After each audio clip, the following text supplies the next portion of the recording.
Our world, this magnificent planet we call home, is a tapestry woven with threads of history, some bright and clear, others lost to the shadows of time. We believe we have mapped its every corner, understood its every story, and yet there remain pockets of profound mystery, enigmas locked away in the earth, that defy our modern understanding and challenge the very narrative of our past. These are not tales of fiction, but real, tangible puzzles left behind by ancient civilizations. Monumental tombs, sealed for millennia, and whispers of giants who may have once walked among us. These mysteries beckon to us, calling across the centuries. They remind us that for all our technological prowess, there are still secrets the ancient world holds close, daring us to uncover them. Today we embark on a remarkable journey, not across oceans or continents, but through time itself. We will venture into the heart of forbidden tombs and unearth legends that blur the line between myth and reality. So, I invite you to fasten your seatbelts, for we are about to descend into the unsolved mysteries of our ancestors. Before our expedition truly begins, a small request. If you find wonder in the stories we are about to share, consider tapping that like button and subscribing to our channel. They say it brings incredible luck. And who knows, you might just need it as we delve into these profound and sometimes perilous enigmas. Now, let the journey commence.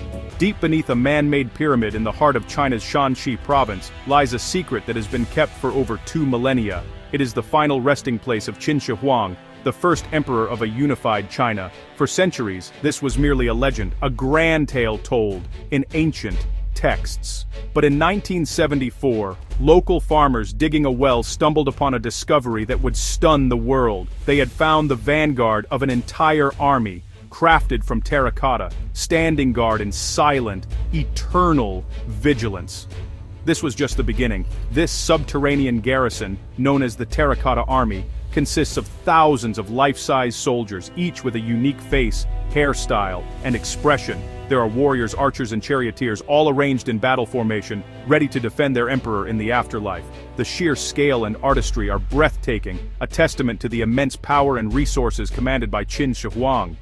But this incredible army is merely the outer defense, the prelude to an even greater mystery that lies just beyond their silent ranks, in the untouched central chamber. Ancient texts, written by the historian Sima Qian, describe a magnificent underground palace within the tomb's core. They speak of a microcosm of the emperor's domain, complete with a ceiling adorned with pearls to mimic the starry heavens, the sun, moon, and constellations. The floor is said to be a map of his empire, with rivers and seas meticulously recreated using flowing, liquid mercury. Scientific surveys have lent startling credibility to these accounts, revealing abnormally high concentrations of mercury in the soil of the mound, suggesting the fabled rivers may indeed still be flowing. Why then, with all our modern technology, does this sanctum remain sealed? The reasons are threefold. Firstly, the danger is immense. The high levels of toxic mercury vapor would pose a lethal threat to any who entered. Secondly, there is the profound challenge of preservation. The moment the tomb is exposed to air, the delicate silks, lacquered artifacts, and even the painted colors on the remaining warriors could disintegrate in moments, lost forever to oxidation. We saw a glimpse of this when the first warriors were unearthed, their vibrant pigments fading to dust before archaeologists' eyes. Finally, and perhaps most importantly, there is a deep cultural reverence for the emperor and the integrity of his final resting place. The Chinese government has wisely chosen to wait, to respect the sanctity of the tomb, until a time when technology has advanced enough to ensure that its excavation would not lead to its destruction. And so, the emperor sleeps on, surrounded by his silent army and his rivers of mercury, his central chamber remaining one of archaeology's most tantalizing and forbidden secrets, a kingdom waiting in the dark. In the 13th century, one man forged an empire that stretched from the Pacific Ocean to the heart of Europe. He was Genghis Khan, a leader whose name echoed with both terror and respect across the known world. His influence was so vast, his legacy so monumental, that one would expect his final resting place to be a monument of unparalleled grandeur. Yet, the location of his tomb remains one of history's most enduring and purposefully created mysteries. The great Khan, who conquered the world, vanished from it without a trace. The secrecy surrounding his burial was absolute and brutally enforced. According to legend, after his death in 1227, a funeral procession carried his body to an unknown location, likely in the Khenti mountains of his birth. Every person and animal they encountered along this long, sorrowful journey was killed to ensure the secret died with them. The soldiers who escorted him were then executed by another group of soldiers, who were, in turn, also executed.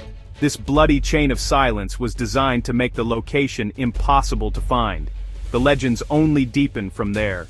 It is said that 1,000 horsemen trampled the ground above his grave to obliterate any sign of disturbance. To make it truly lost, a river was diverted to flow over the site, hiding it beneath the ever-changing landscape. As a final, poignant measure, a baby camel was buried with its mother near the site, so that the mother's cries of grief would forever mark the sacred ground for those few who knew where to listen. But as generations passed, even this living marker was lost to time. For centuries, adventurers, scholars, and treasure hunters have been captivated by the search for this lost tomb.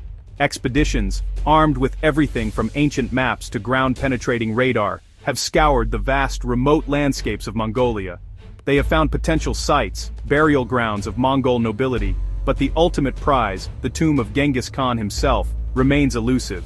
The sheer scale of the search area, covering thousands of square miles of rugged and unforgiving terrain, makes it a near impossible task. But there is another more powerful reason why the Khan remains undisturbed, profound cultural respect. To many Mongolians, Genghis Khan is not simply a historical conqueror. He is the founding father of their nation, a figure of immense spiritual significance. The idea of disturbing his final rest is considered a deep taboo, a desecration. They believe that if his tomb is opened, a curse will be unleashed upon the world. And so, the world's greatest conqueror lies in a grave that he himself willed into obscurity, protected not by traps or armies, but by the enduring power of legend and the reverence of his people. Our story now takes us to France in the year 1890. In a Bronze Age cemetery near Castelnau-le-Lay, the anthropologist Georges Vacher de la Pouge was conducting a routine excavation. He was sifting through the earth, uncovering the remnants of a long-vanished people. But what he found on that day was anything but routine. He unearthed a collection of human bones that were simply, impossibly large. These were not the bones of an ordinary man. They were fragments of a giant. The discovery consisted of 3 main fragments: a piece of a humerus, which is the upper arm bone, a tibia or shin bone, and a femoral midshaft, that is, the thigh bone.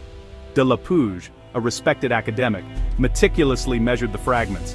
Based on his calculations and comparisons with normal human skeletons, he estimated that the individual to whom these bones belonged would have stood at a staggering height of approximately 3.5 meters, or 11 feet, 6 inches, tall. He named his discovery the Giant of Castelnau. The findings were published in the scientific journal La Nature, complete with photographs comparing the giant bones to a normal-sized humerus. The academic world was thrown into a state of shock and debate. Could such a person have truly existed? De la Pouge's reputation lent credibility to the find, but the idea of an 11-foot human walking the earth during the Bronze Age seemed to belong more to the realm of mythology, of Goliath and the Titans, than to scientific fact. The bones were examined by other professors at the University of Montpellier, who confirmed their apparent human origin and gigantic proportions. Over the following years, more large bones were reportedly found in the region, including a skull of gigantic dimensions at a nearby dolmen, further fueling the controversy. However, as time went on, the story began to fade. The physical bones themselves seemed to have been lost to history, their current whereabouts unknown. Without the primary evidence to study with modern techniques like DNA analysis, the Giant of Castelnau has been relegated by mainstream science to a historical curiosity, possibly a misidentification, or an outright hoax. Yet, the question lingers, casting a colossal shadow over our understanding of the past. What if de la Pouge was right? What if a race of giants spoken of in the myths and legends of cultures all across the globe was not a myth at all? The lost bones of Castelnau represent a tantalizing possibility. They suggest that our history may be far stranger and grander than we have ever imagined, and that giant footprints may indeed be hidden, waiting to be rediscovered in the ancient soil beneath our feet. The Earth, in its long and patient history, has been a stage for countless dramas. The stories we have explored today are but whispers from its deep past, echoes of lives lived and secrets buried. The silent vigil of the terracotta army, the deliberate vanishing of a great Khan, the colossal bones of a French giant, these are not just puzzles to be solved, they are profound reminders of the sheer depth and complexity of the human story, a story that is far from fully written. They challenge our perspective, forcing us to accept that there are limits to our knowledge. These mysteries endure, protected by poison, by reverence, and by the simple passage of time. They demonstrate a remarkable survival strategy, not of a single creature, but of a legacy. For a secret to last for millennia is, in itself, an extraordinary feat. It speaks to the power of human ingenuity, belief, and our deep-seated need to leave a mark on this world, and sometimes, to conceal it entirely. The planet does not give up its secrets easily, it holds them in a tight embrace of rock and soil. And so as we pull back from these ancient enigmas, we are left with a sense of profound wonder. The world is not a solved equation. It is a living, breathing museum with hidden galleries and sealed archives still waiting to be found. The greatest discovery may not be an artifact of gold or a forgotten tomb, but the realization that there will always be more to learn, more to explore, and more to marvel at. And the search, the human quest for answers, is perhaps the most wonderful journey of all.